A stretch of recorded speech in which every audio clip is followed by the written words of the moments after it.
I think it's fair to assume that, Kyle, you and I and maybe the rest of the NFL world expected the 49ers on Saturday to be hosting the winner of that Eagles-Seahawks game, which was won by Seattle, of course. But no, the Vikings went to New Orleans, the number 6 seed wildcard team, went to New Orleans, beat the New Orleans Saints 26-20 in walk-off fashion in overtime. Kyle Rudolph caught a 4-yard fade route from Kirk Cousins, and all of a sudden the Vikings are coming to Levi's Stadium on Saturday, and it's shocking, but it's also very intriguing because I did not consider the Vikings as a team the 49ers would be playing, to be honest. And the more that I think about that game, the more that I think about the Vikings, not only this season, but over the last few, I think it's going to be a really tough game for the 49ers. And I know the 49ers are 6.5-point favorites, and they deserve to be favored like that.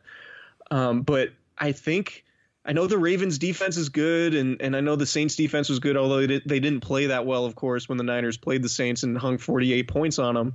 Mm-hmm. But I think the Vikings defense might be the best defense the 49ers have faced this season. Your thoughts on my scorching hot take? I don't have any reason to say you're wrong. And if Danielle Hunter and Everson Griffin are going to play the way they played against New Orleans, then I definitely think you're correct. I saw a stat that I think via ESPN Stats and Info, that the Saints starting tackles hadn't allowed a sack all year, and they gave up 3 on Sunday. And Griffin and Hunter each had 1.5 of those. That's a really, really good pass rushing duo, and definitely the best duo of edge rushers the Niners have seen all season. So I like I said, I don't have an argument against what you said, and based on what we saw on Sunday from those two, at least, I think you might be right. And I just think it's interesting because the Niners, if they have a weak point offensively, I mean, they're mostly healthy going into this game, but if they do have a weak point, it's probably the interior of the offensive line. You have Mike Person, who didn't play the last 2 weeks of the season because he's dealing with a neck injury at right guard, which led to Daniel Brunskill playing there. And you have backup Ben Garland at center instead of Weston Richburg, who was probably one of the three or four best centers in the NFL this season, just by the way he was playing, bouncing back off that injury-riddled 2018 season that he had. So if there is a weakness, it is along the offensive line, and we saw what the Vikings did to the Saints, basically winning that game because they dominated the line of scrimmage on the defensive side. And if there's been a theme during the 49ers losses this season against the Seahawks, the Falcons, and the Ravens, it's getting beat up front. And so, I'm not picking against the 49ers this week. I think they've certainly earned that benefit of the doubt. They're one of the most talented teams in the league. But I am not expecting the 49ers to just walk all over them. I think the Niners defense is going to play really well, and we'll talk about the impact of potentially Quan Alexander coming back, Jaquiski Tartt, Dee Ford, and all of that. But just at first blush, this is going to be a really tough game. And I'm really curious to see how the 49ers respond. And there's also a chance that weather could impact it. There's a 40% chance of rain last time I checked. So, the 49ers do really well against teams that don't have very good defenses.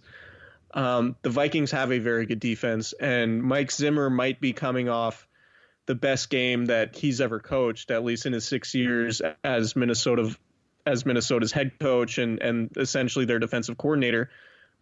He's a guy who's been around a lot, and he's played a lot of offenses like Kyle Shanahan's.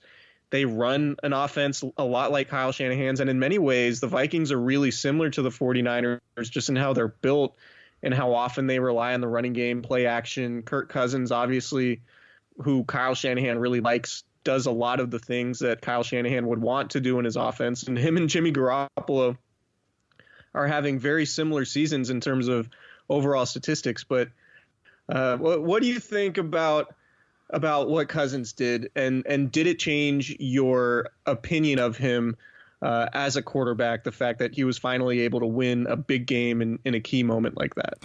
All right, well, 2 things. First of all, I have an argument against your best defense the Niners have faced all year. Take. The 49ers, according to Football Outsiders DVOA, face the top 3 defenses in the league this year. Pittsburgh, Baltimore, and Tampa Bay. So how does that make you feel? That makes me feel okay. Are you just drowning in your wrongness right now? The Niners beat Tampa Bay by 14 points in a game that they scored 2 defensive touchdowns.